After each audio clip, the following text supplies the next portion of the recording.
पास driver की नौकरी करता था। गिरीश की बेटी शायना अंग्रेजी मीडियम में पढ़ती थी। हरिया का बेटा माधव एक सरकारी स्कूल में पढ़ता था। कई बार हरिया रविवार को छुट्टी के दिन अपने बेटे माधव को भी साथ ले आता था। शायना अपने पिता की अमीरी पर घमंड करती थी और गरीबों का मजाक उड़ाती थी। एक बार, रोमा, शाम को मिस्टर अनिल के बेटे पंकज का जन्मदिन है, तुम तैयार रहना, मैं जल्दी आ जाऊंगा। ठीक है, मैं तैयार रहूंगी, पर पहले शायना को बोल दूं, नहीं तो अहम मौके पर अपनी ड्रेस सेलेक्ट करने में ही वक्त लगा देती है। शाम को गिरीश जल्दी आ जाता है। वो गाड़ी की सफाई के लिए हरिया को कहता है, हरिया, गाड़ी को अच्छे से साफ कर लो। अच्छा, आज माधव भी आया है, रविवार की छुट्टी है इसलिए। मालिक, आप तो जानते ही हो, जब से इसकी माँ इस दुनिया से गई है, मैं इसके लिए माँ बाप दोनों हूं।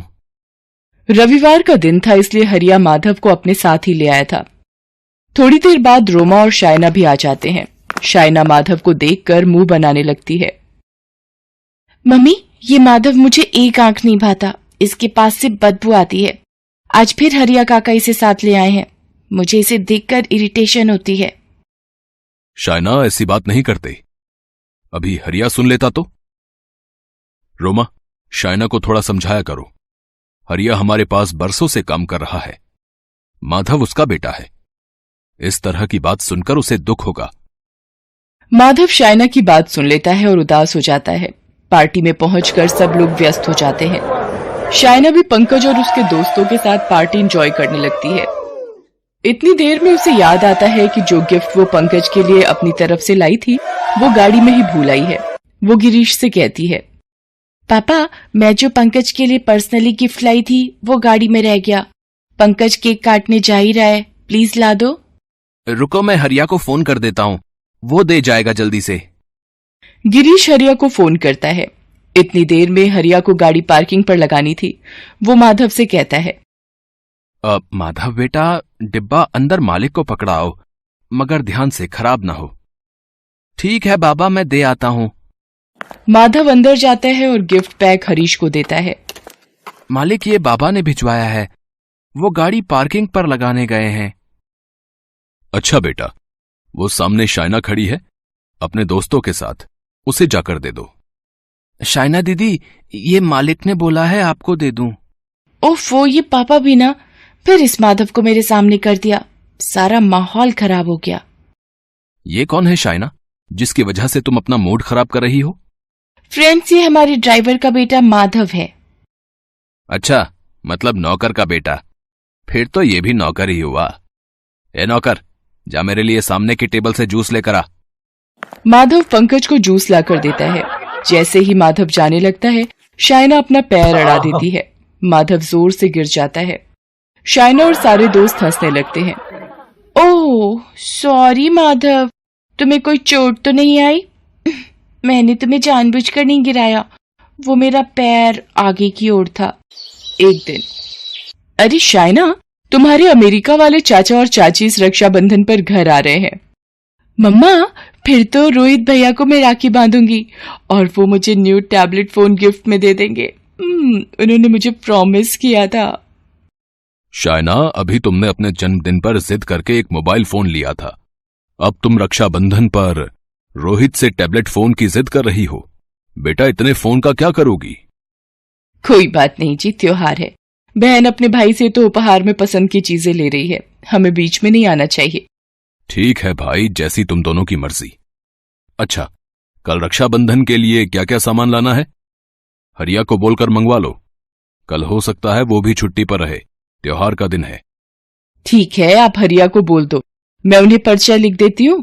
देवर जी को मेरे हाथ के बेसन के लड्डू और मठरी बहुत पसंद है, मुझे बोल रहे थे कि भाभी जरूर बनाना। रोमा हरिया को रक्षाबंधन के लिए सामान की खरीदारी का पर्चा देती है। हरिया, ये रक्षाबंधन के त्योहार के लिए सारा सामान आज ही ले आइए, कल फिर आप भी छुट्टी पर रहोगे। नहीं मालकिन, हमार कौन सा त्योहार? एक जीजी थी बड़ी, वो कई साल पहले स्वर्ग सिधार गई। माधव भी अकेला है, इसकी कोनो बहन नहीं है। क्या ये माधव राखी नहीं बंधवाता? अच्छा है, वैसे भी किसी को कोई गिफ्ट देने की इसकी औकात भी नहीं है। राखी के फेस्टिवल में तो सिस्टर्स को गिफ्ट देकर ही राखी बंधवाते हैं ना मम्मा। नहीं बेटा, ऐसी कोई बात नहीं है। राखी के त्योहार में जब बहन भाई को राखी बांधती है तो भाई उसकी रक्षा का वचन देता है कि वो हर मुसीबत से उसे बचाएगा। हरिया माधव को कुछ देर वहीं बिठाकर सामान लेने चला गया था। माधव रोमा की सारी बातें सुन रहा होता है। वो उदास हो जाता है कि उसकी कोई बहन नहीं है जो उसे राखी बांधे। वो घर जाकर हरिया से कहता है, बाबा, मेरी कोई बहन नहीं है जो मुझे राखी बांधे। ऐसा क्यों है? माधव बेटा, इसमें दिल छोटा करने की कोई बात नहीं है। आओ मैं तुम्हें कुछ समझाता हूं। देखो, मेरे हाथ की इन उंगलियों की तरफ देखो। क्या ये बराबर है? नहीं बाबा, कोई छोटी कोई बड़ी उंगली होती है। तो इसी तरह माधव, हर किसी इंसान के पास सब कुछ नहीं होता। हर किसी के पास किसी न किसी चीज की कमी होती है, समझे? तो इस बात के लिए दुखी होने की कोई आवश्यकता नहीं। और बाकी सब तो भगवान के हाथ में होता है। वो न जाने कब किसे क्या दे दे, ये उन पर निर्भर है बेटा। हरिया उस वक्त माधव को समझा देता है। अगले दिन राखी का त्योहार था। शाइना रोहित को राखी बांधती है। अब जल्दी से मेरा टैबलेट फोन दो ना रोहित भैया, मैंने बांध दी आपको राखी। ये आपका गुलाब जामुन, जल्दी से दो मेरा गिफ्ट। शाइना, पहले आराम से राखी तो बांधे भैया को। कोई बात नहीं रोमा ताई जी, ये लो शाइना तुम्हारा गिफ्ट। अब खुश? वाह, थैंक यू रोहित भैया। शाइना गिफ्ट लेकर बहुत खुश थी। इसी खुशी में वो अपने सारे दोस्तों को फोन करके बताती है और शाम को सबको घर के पास वाले पार्क में मिलने के लिए बुलाती है। शाइना अपने सारे दोस्तों के साथ टैबलेट से फोटो खींचने लगती है। शाइना, पार्क में बहुत सारी पिक्स ले ली, अब कहीं और लेते हैं, किसी ऐसी जगह जहां थोड़ा अच्छा बैकग्राउंड हो। यहां से थोड़ी दूर एक पुराना खंडहर है, वहां बहुत सुंदर पिक्स आएंगी। पर वहां गेट पर अंदर जाना मना है लिखा है। अरे शाइना, डरपोक मत बन, चल चलते हैं ना, बिट्टू और पंकज भी तो हैं हमारे साथ।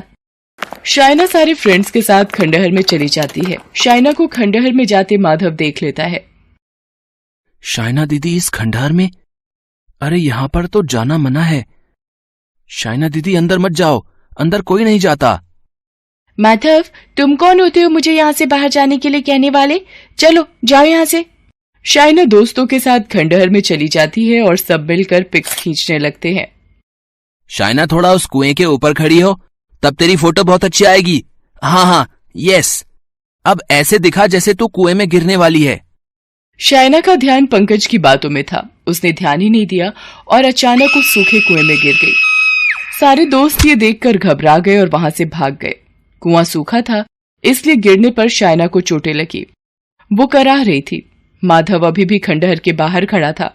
उसने जब शाइना के दोस्तों को भागते देखा। ये सब ऐसे क्यों भाग गए? और शाइना दीदी कहाँ है? शाइना दीदी, शाइना दीदी। ये तो माधव की आवाज है। माधव, माधव, मैं यहाँ हूँ, इधर कुएं में। माधव, मुझे बचाओ। आवाज इस कुएं से आ रही है। अरे शाइना दीदी, आप इस हालत में? रुको, मैं आपको अभी बाहर निकालता हूँ। माधव ने आसपास ढूंढा। उसे वहां एक रस्सी दिखाई दी। उसने रस्सी का एक छोर वहां बने एक खंभे से बांध दिया और दूसरा छोर शाइना की तरफ बढ़ाया। शाइना दीदी, शाइना दीदी, ये रस्सी पकड़ लो, मैं आपको ऊपर खींच लूंगा। माधव, मुझे बहुत डर लग रहा है, मैं गिर जाऊंगी। दीदी, नहीं गिरोगी ना, आप बस ऊपर आने की कोशिश करो। माधव के हाथ पैर शाइना को खींचने में छिल जाते हैं और खून बहने लगता है। शाइना को भी चोटें आती हैं। इतनी देर में शाइना के परिवार वाले और हरिया भी वहां आ जाते हैं। बच्चों ने शाइना के कुएं में गिरने की खबर उन्हें दे दी थी। शाइना मेरी बच्ची, तुझे इतनी चोटें आई हैं, तू ठीक तो है ना? बच्चों ने बताया तुम कुएं में गिर गई थी। मम्मी पापा, माधव ने मेरी जान बचाई। ये लोग तो मुझे छोड़कर भाग गए थे, माधव ने मुझे बचाया। मम्मी देखो, इसके भी कितनी चोटें आई हैं। मैंने हमेशा माधव के साथ गलत व्यवहार किया, पर फिर भी आज इसने मेरी जान बचाई। माधव, मुझे माफ कर दो। दीदी, मैं कभी आपकी बात का बुरा नहीं मानता। माधव मेरे बच्चे, तू ठीक है ना? सब मिलकर घर आ जाते हैं। शाइना सबको पूरी घटना बताती है। सब माधव की तारीफ करते हैं। शाइना रोमा से पूछती है, मम्मी आपने कहा था कि रक्षाबंधन में भाई बहन की रक्षा का वचन देता है, फिर आज तो माधव ने मेरी रक्षा की ना, तो फिर मैं माधव को भी राखी बांधूं क्या? हाँ बेटा शाइना, तुम माधव को भी राखी बांधो, उसकी भी कोई बहन नहीं है और आज तो राखी का त्योहार है। हरिया, अब माधव के साथ इधर आओ। शाइना रोहित की तरह माधव को भी आज रक्षाबंधन पर राखी बांधेगी। माधव, तू कहता था ना तेरी बहन नहीं है, देख शाइना दीदी तुझे राखी बांधेगी। शाइना माधव को राखी बांधती है। माधव अपने हाथ में राखी बंधी देख उस दिन बहुत खुश था, क्योंकि उसे शाइना के रूप में एक मुंह बोली बहन जो मिल गई थी। हरिया की आंखें भी खुशी के आंसुओं से भर आई थी। शायद उस दिन एक गरीब का रक्षा